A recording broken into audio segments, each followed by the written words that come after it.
अऊज़ु बिल्लाहि मिनश शैतानिर रजीम बिस्मिल्लाहिर रहमानिर रहीम।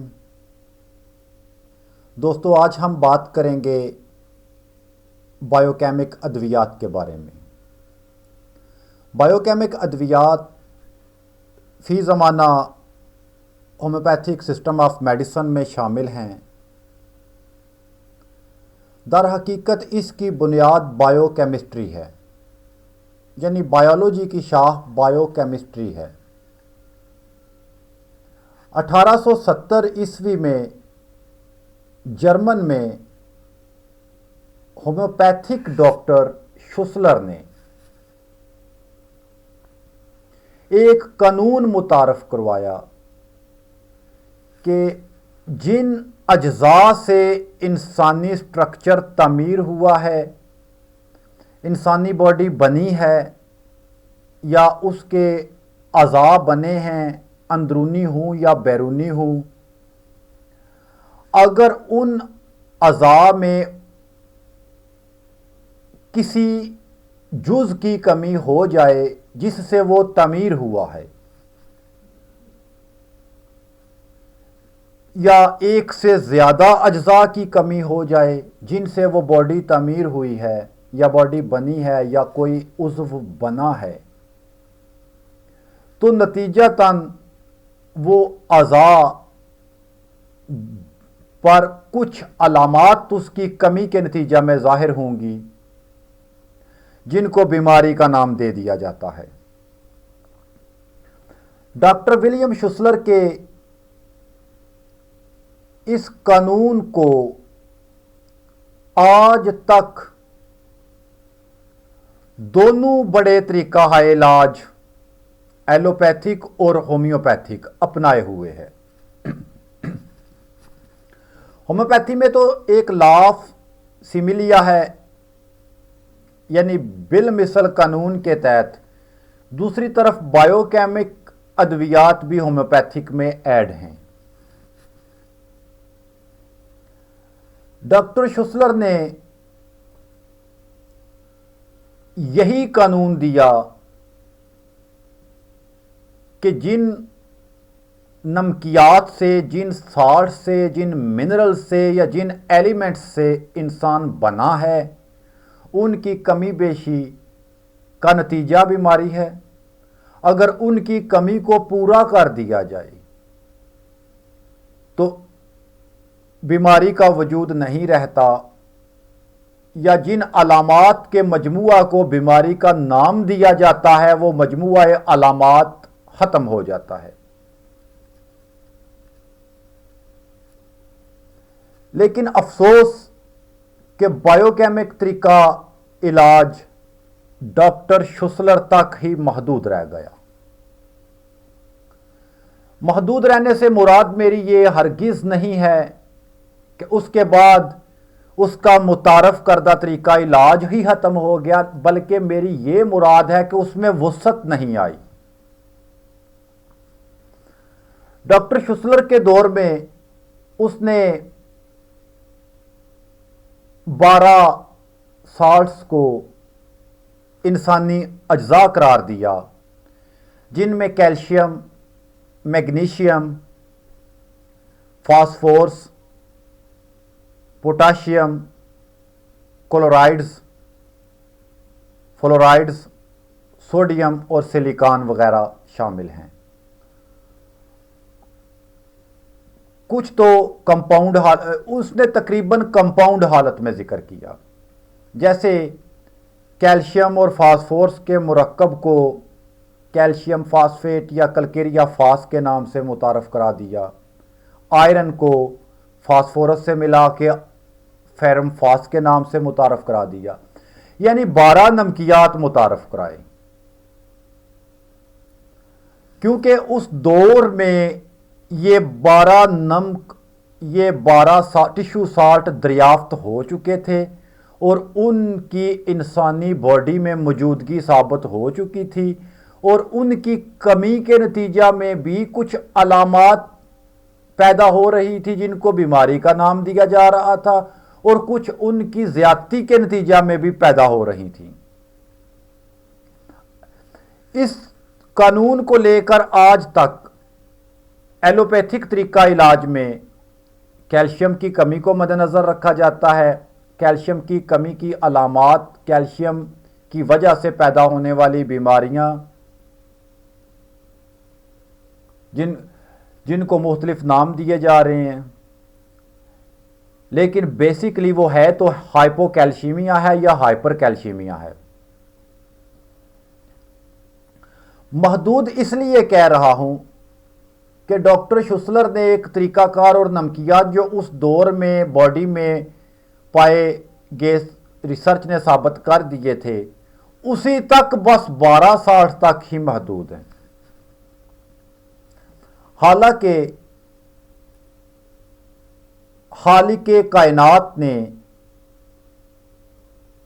अपने मुकद्दस कलाम में फरमाया कि हमने इंसान को मट्टी से पैदा किया। मट्टी में जो जो अज्जा पाए जाते हैं वही अज्जा इंसानी बॉडी में भी पाए जाते हैं। कुछ को रिसर्च ने साबित कर दिया और कुछ तक रिसर्च अभी तक साइंस की रसाई नहीं हो सकी। ऐन मुमकिन है कि आने वाले वक्तों में मज़ीद साल्ट, मिनरल्स, एलिमेंट्स बॉडी में मुतारफ़ हो जाएं जिनका अभी तक मौजूदगी कायनात में है, मट्टी में है, लेकिन बॉडी में उनकी अभी तक इनको मालूम नहीं हो सकी।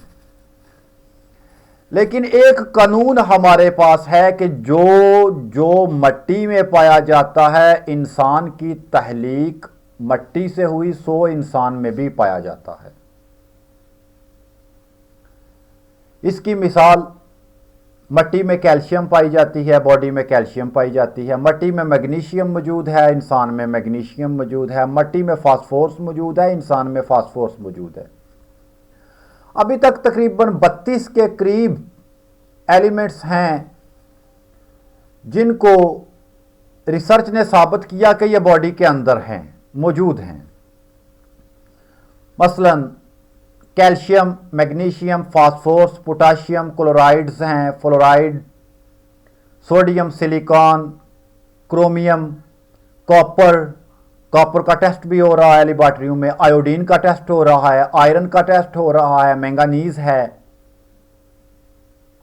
मोलिब्डेनम है, सिलीनियम का टेस्ट हो रहा है, जिंक का टेस्ट हो रहा है, कोबाल्ट है, निकल है, लिथियम है, बोर्न है, वनाडियम है, बोरोमीन है, टिटानम है, टिन है, एंटीमोनी है, कैडमियम है, मरकरी है, गोल्ड है, सायानाइड भी बरामद हो रहे हैं बॉडी से, लेड भी बरामद हो रहा है, जैसे जिसको होम्योपैथी में प्लम्बम मेटेलिकम का नाम दिया जा रहा है। गोल्ड को ऑरम मेटेलिकम का नाम दिया जा रहा है, मरकरी को मर्क्यूरस का नाम दिया जा रहा है, उसके मुख्तलिफ कंपाउंड है आगे से। इसी तरह वनाडियम भी मौजूद है होम्योपैथी में, लिथियम भी मौजूद है, कोबाल्ट भी मौजूद है, सिलीनियम मौजूद है, जिंक मौजूद है। ये जो है होम्योपैथी में तो मौजूद हैं, बॉडी में भी मौजूद हैं, लेकिन बायोकेमिस्ट्री तरीका इलाज में बायोकेमिक अद्वियात की लिस्ट में ये शामिल ना हो सकी। अफसोस के शुसलर नहीं रहे थे। अगर डॉक्टर विलियम शुसलर होते तो वो इनको ऐड कर जाते बायोकेमिक में, तो आज आपको कॉपर भी 3x में दस्तयाब होती, 6x में दस्तयाब होती और उसकी भी अलामात आपके पास मौजूद होती, उसकी कमी की अलामात मौजूद होती, उसकी बेशी की अलामात मौजूद होती। होम्योपैथिक मटीरिया में हमें इसकी वो अलामात ज़रूर मिल जाती हैं जिससे जो अलामात ये पैदा करती हैं, और जदीद रिसर्च में वो भी अलामात मिल जाती हैं जो इसकी डेफिशिएंसी की अलामात हैं। कुछ साल्ट्स ऐसे हैं जैसे ब्राइटाकार बैरियम है जिसकी मौजूदगी कायनात में तो है लेकिन बॉडी में जो है वो उसकी मिकदार डिटेक्ट अभी तक नहीं। एल्यूमिनियम है, एल्यूमिनियम बॉडी में डिटेक्ट हो चुकी है, एल्यूमिनियम पाई जाती है, लेकिन उसकी टॉक्सिसिटी बता रहे हैं उसकी वो मिकदार डिटेक्ट नहीं हो रही जिस मिकदार जो मिकदार इंसानी बॉडी में कुदरती तौर पर है या होनी चाहिए या किस मिकदार में पाई जाती है। बायोकेमिक लॉ ऑफ ट्रीटमेंट तो यह है कि जिस साल्ट की कमी हो जाए वो साल्ट आप क्योंकि इंसान के अंदर होम्योपैथिक जो है कुव्वत मुदाफत कुव्वत हयात पे बात करती है, इम्यूनिटी पे बात करती है। एलोपैथी जो है वो डिजीज के सिम्टम्स को दबाने की बात करती है, उसके एंटी सिम्टम क्रिएट करती है। होम्योपैथिक उसके मिसल सिम्टम्स क्रिएट करती है। लेकिन बायोकेमिक जो है वो एक नई कुव्वत बताती है बॉडी में। एक तो देखिए इंसान के अंदर एक कुव्वत नहीं, कुव्वत हयात तो ठीक है, इंसान जिंदा है, हयात है, एक कुव्वत है जो उसको जिंदा रखे हुए है, इस पे मैं ज्यादा बहस नहीं करना चाह रहा। कुव्वत मुदाफत है बॉडी में, इम्यूनिटी है, यानी ऐसी दफाई कुव्वत है, दफा करने वाली कुव्वत है जो गैर बॉडी को जिस्म से दफा भी करती है और कुछ बीमारी की अलामात का भी दफा करती है। हर ऐसी तब्दीली जो जिस्म में नुकसान पैदा करे उसका दफा करने वाली कुव्वत कुव्वत मुदाफत है। इंसान के अंदर और भी कुछ कुव्वतें हैं जो काबिल गौर हैं, जिनका जिक्र करना मैं जरूरी समझूंगा। बाज मरीज ऐसे हैं जिनमें कॉपर डेफिशिएंसी है, मेरे पास ये बहुत रेयर केसेस होते हैं, उनको अगर आप कॉपर का इस्तेमाल भी करवाएं लेकिन कुछ देर के बाद जब आप इस्तेमाल रोक देते हैं, या ऐसे भी होता है कि इस्तेमाल के दौरान भी उनके टेस्ट में कॉपर डेफिशिएंसी शो होती है, इलाज के बाद फिर वो उसी जो है लेवल पे आ जाते हैं। हकीकत कुछ और है। इंसान के अंदर एक कुव्वत हाजमा है, वो तो हम सबको पता है कि खुराक हम लेते हैं, वो कुव्वत है कोई जो उसको हजम करती है, उसके पीछे भी एक सिग्नल काम करता है ब्रेन से, फिर वो डाइजेस्टिव जूस पैदा होता है, गैस्ट्रिक जूस पैदा होता है। एक कुव्वत मुतहरक है जो सिग्नल भी दे रही है, जो उसका सिक्रेशन भी करवा रही है। लेकिन उसके बाद एक कुव्वत जाज़बा का रोल आता है जो उस जूस को, जो उस ग़ज़ा से बरामद होने वाले जूस को, ग़ज़ाई अज्जा को जो डाइजेस्ट हो चुके होते हैं उनको अंतड़ियों में जज़ब कर लेती है। वो जज़ब होकर बॉडी में अपने अपने मुकाम तक ब्लड स्ट्रीम के जरिए पहुंच जाते हैं। कुछ इंसान ऐसे भी हैं जिनमें कुव्वत जाज़बा जो है वो डीएक्टिवेट हो चुकी होती है किसी एक खास मिनरल्स के हवाले से,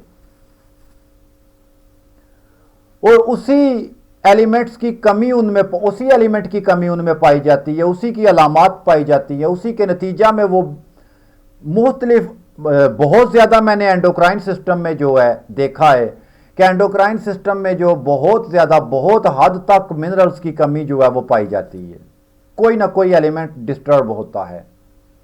ऐसे लोगों में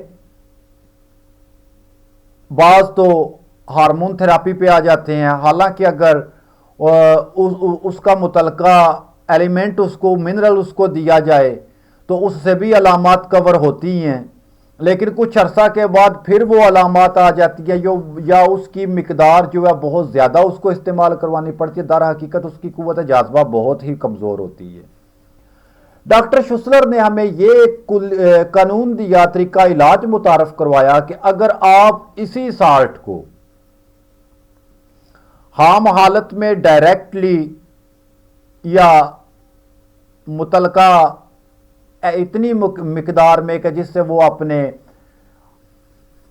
अपनी टॉक्सिसिटी ना दे या कोई ऐसी अलामात पैदा ना करें जो डिस्टर्ब करने वाली हैं।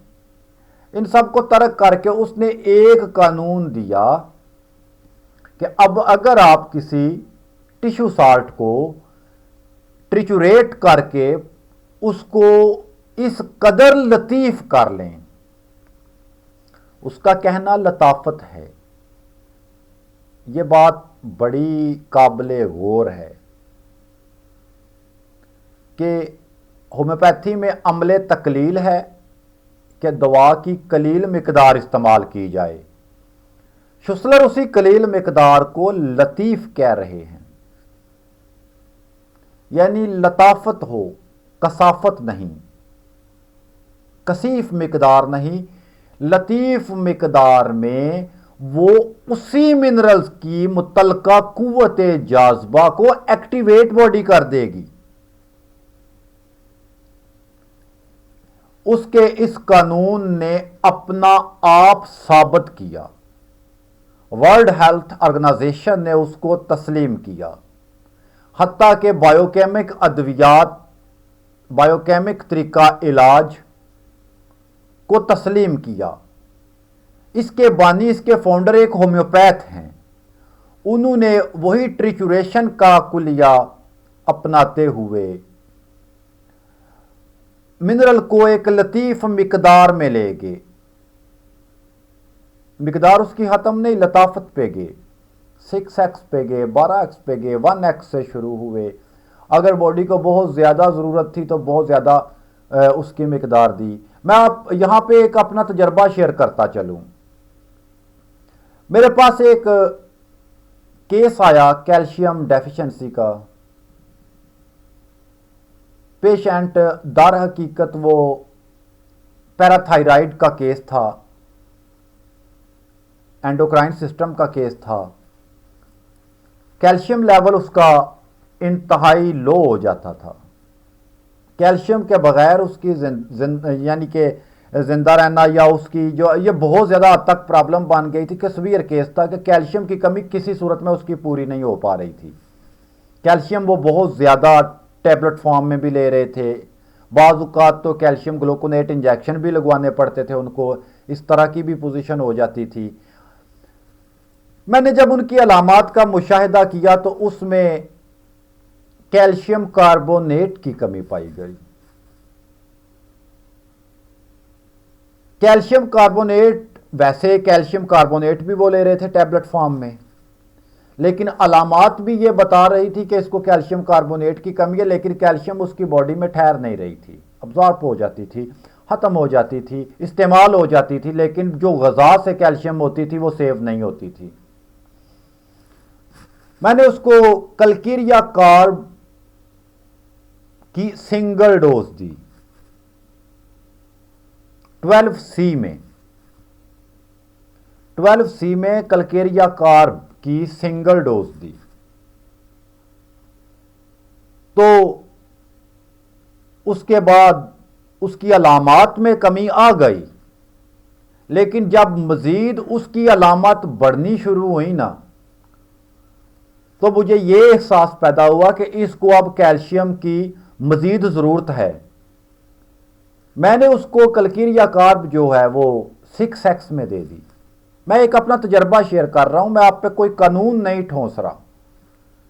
फिर उसको कैल्शियम कार्बोनेट वो जो टैबलेट फॉर्म में ले रहे थे उन्होंने ली, तकरीबन वक्फे वक्फे से मैंने उनको कैल्शियम कार्बोनेट यानी कलकेरिया कार्ब जो है उसकी 8-10 डोजें दी, लेकिन साथ में उसकी कैल्शियम कार्बोनेट जो है क्रूड फॉर्म में भी जारी रही।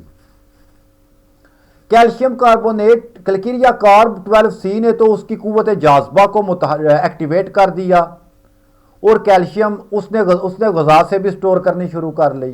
ठीक 1 माह बाद दोबारा उसके टेस्ट भी हुए, कैल्शियम कार्बोनेट लेने के बावजूद भी वो हाइपोकैल्शीमिया में केस रहता था। लेकिन कुछ अरसा के बाद हुआ ऐसे, तकरीबन 1 माह से कुछ दिन ऊपर, उन्होंने जब चुगताई लैब से रिपोर्ट करवाई तो कैल्शियम लेवल उनका बिल्कुल नॉर्मल था। फिर उन्होंने एक रिपोर्ट और करवाई जीनत लैब से, अपनी तसल्ली के लिए उसमें भी कैल्शियम लेवल नॉर्मल था। उन्होंने अब कैल्शियम लेनी भी छोड़ दी, उनके जिस्म ने ग़िज़ा से ही कैल्शियम स्टोर करना शुरू कर दी।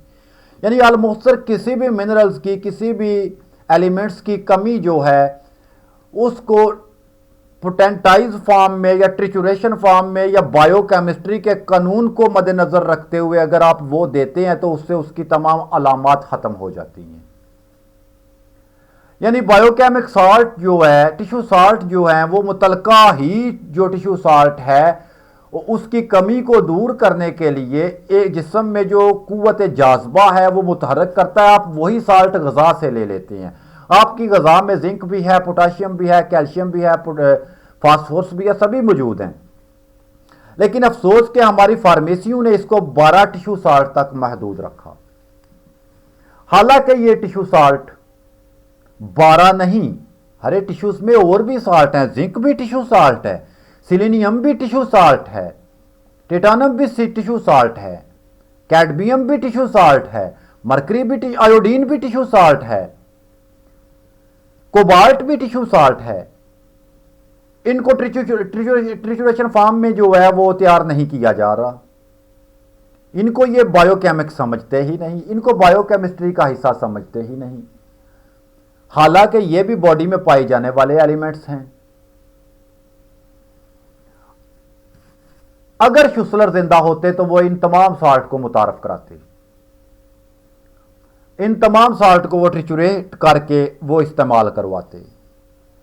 आजकल तो बायोकेमिक इतनी आसान है कि आपको अलामात के झंझट में जाने की जरूरत भी नहीं। डायरेक्टली टेस्ट एडवाइस किया, कैल्शियम डेफिशिएंसी सामने आ गई, सिलेनियम डेफिशिएंसी सामने आ गई, जिंक डेफिशिएंसी, कॉपर डेफिशिएंसी सामने आ गई। अगर यही आपकी फार्मेसीज जो हैं ये आपको ट्रिचुरेशन फॉर्म में कॉपर दे दें, कॉपर मेटेलिकम आपको जो है, क्यूप्रम मेटेलिकम आपको ट्रिचुरेशन फॉर्म में मिले, तो कॉपर डेफिशिएंसी क्लियर हो जाती है। हालांकि कॉपर, सिलेनियम, जिंक ये इतने ज़रूरी टिश्यू साल्ट हैं। फी ज़माना जितने भी इरेक्टाइल डिसफंक्शन के केसेस आ रहे हैं उनमें अक्सर जो है इन तीनों साल्ट्स की, टिश्यू साल्ट्स की कमी आती है। तीनों में से कोई ना कोई एक जो है उसकी डेफिशिएंसी होती है। मैंने काफ़ी से इरेक्टाइल डिसफंक्शन और स्ट्रेस के केसेस में जो है कॉपर डेफिशिएंसी को देखा और उसमें कॉपर ही इस्तेमाल करवाई, तो जिसके नतीजा में अल्हम्दुलिल्लाह वो केसेस ठीक हो गए। इस वीडियो में मेरी फार्मेसिस्ट से भी यही इल्तिजा है कि जितनी भी दातें हैं, जितने भी टिश्यू साल्ट्स हैं, जितने भी मिनरल्स हैं, इन तमाम को जो है आप ट्रिचुरेशन फॉर्म में तैयार करें ताकि एक मुआलज के लिए एक वसत हो। फी अमानिल्लाह, अल्लाह हाफिज़।